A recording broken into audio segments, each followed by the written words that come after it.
సాధారణంగా ఎన్నికల్లో పోటీ చేయాలనుకునేవారు ఏదో ఒక ప్రధాన రాజకీయ పార్టీ మద్దతు కావాలనుకుంటారు.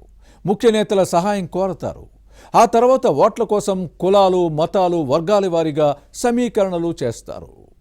స్థానిక సంస్థల ఎన్నికల్లో ఇలాంటి పోటీ మరింత ఆసక్తికరంగా ఉంటుంది. కానీ ఉమ్మడి నిజామాబాద్ జిల్లాలోని కొన్ని గ్రామాల్లో ఇలాంటి వాతావరణం మచ్చుకైనా కనిపించడం లేదు. ఆశావహులతో పాటు ఓటర్లు కూడా అవాక్కయ్యే పరిస్థితి నెలకొంది. ఇంతకీ ఆశావహుల ఆశలు గల్లంతు చేసిన ఆ పరిస్థితులేంటి? జరిగిన పొరపాట్లేంటి? వాటిని సరిదిద్దాలని జనం మొత్తుకుంటున్నా అధికారులు స్పందించడం లేదా?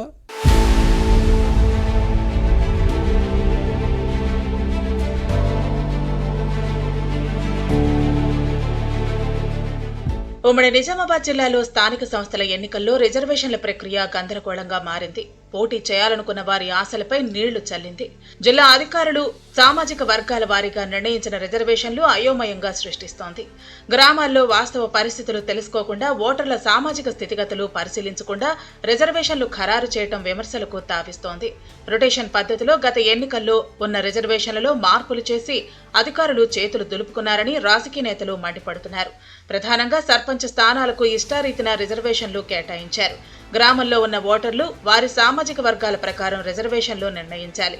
రొటేషన్ పద్ధతిలో ప్రతి ఎన్నికకు దీన్ని మార్చాలి. కానీ వాస్తవ పరిస్థితులను పట్టించుకోకుండా ఏదో ఒక వర్గానికి సర్పంచ్ స్థానాన్ని రిజర్వ్ చేయడం వివాదాస్పదమవుతోంది.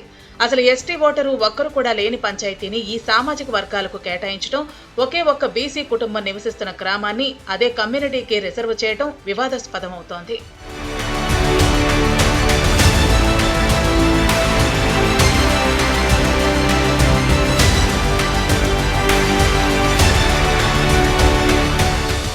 నిజామాబాద్ రూరల్ మండలం మల్కాపూర్ తండాలో ఒకే ఒక బీసీ కుటుంబం నివసిస్తోంది. మిగతా వారంతా ఎస్టీలు. ఈ గ్రామంలో మొత్తం 1700 మంది ఓటర్లు ఉన్నారు. ఇక్కడ వడ్ల విఠల్ కుటుంబమే బీసీ ఓటర్లు. కానీ సర్పంచ్ స్థానం వెనుకబడిన తరగతులకు రిజర్వ్ చేశారు. దీంతో మిగతా సామాజిక వర్గాలు గుర్రుగా ఉన్నాయి. గ్రామాన్ని పాలించుకునే అవకాశం తమ వర్గానికి కాకుండా ఒకే ఒక కుటుంబానికి రిజర్వ్ చేయడం ఏంటని ప్రశ్నిస్తున్నారు. గతంలో కూడా ఇలాగే బీసీకి కేటాయించడంతో వడ్ల విఠల్ ఏకగ్రీవంగా సర్పంచ్ అయ్యారు. మళ్లీ సీన్ రిపీట్ కావడంతో అధికారుల తీరుపై ఆగ్రహ వేశాలు వ్యక్తమవుతున్నాయి. కామారెడ్డి జిల్లా మాచారెడ్డి మండలం వడ్డెరగూడెం తండాలో అంతా బీసీహే. కానీ అసలు ఒక్క ఓటరు లేని ఎస్టీకి ఇక్కడి సర్పంచ్ స్థానం రిజర్వ్ అయింది. నజరుల్లాబాద్ మండలం అంకోల్ పంచాయతీలో గిరిజన ఓటర్లే లేరు. అయినా దీన్ని ఎస్టీకి కేటాయించారు. పెద్ద కొడప్గల్ మండలం చావుని తండాను ఎస్సీకి రిజర్వ్ చేశారు. కానీ ఇక్కడ ఒక్క ఎస్సీ ఓటరు కూడా లేరు. మొత్తం 306 మంది ఓటర్లు బీసీడీలుగా కొనసాగుతున్న మధుర లంబాడీలు కావడంతో గ్రామస్తులు గుర్రుగా ఉన్నారు. రిజర్వేషన్ల కేటాయింపులో బుర్ర లేకుండా వ్యవహరించారన్న విమర్శలు ఉన్నాయి.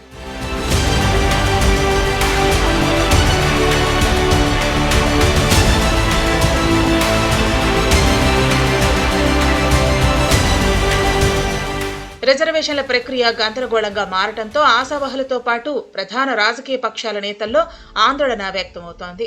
ఎప్పుడెప్పుడా అని ఎదురు చూస్తున్న ఎన్నికలు వచ్చినప్పటికీ పోటీ చేసే అవకాశం లేకపోవడంతో పార్టీల అధినాయకుల చుట్టూ తిరుగుతున్నారు. రిజర్వేషన్లు ఏ ప్రాతిపదికన కేటాయించారని ప్రశ్నిస్తున్నారు. అధికారులను సంప్రదిస్తే ఎవరూ స్పందించడం లేదు. గతంలో కూడా ఇలాంటి రిజర్వేషన్ల కిరికిరి ఏర్పడింది. సర్పంచ్ అభ్యర్థులు లేని చోట వార్డు సభ్యులకు ఎన్నికలు నిర్వహించారు. వారిలోంచి ఒకరిని ఉప సర్పంచ్గా ఎన్నుకుని అతన్ని ఇన్ఛార్జిగా కొనసాగించారు. వారికి పూర్తిస్థాయి బాధ్యతలు లేకపోవడంతో గ్రామ పాలన పడకేసిన పరిస్థితులున్నాయి. ఈసారి కూడా అలాంటి సందర్భాలు రావడంతో ఆయా గ్రామాల ప్రజలు ఆందోళన చెందుతున్నారు. ఇకనైనా అధికారులు స్పందించి రిజర్వేషన్ల పొరపాట్లను సరిచేస్తారో లేదో చూడాలి.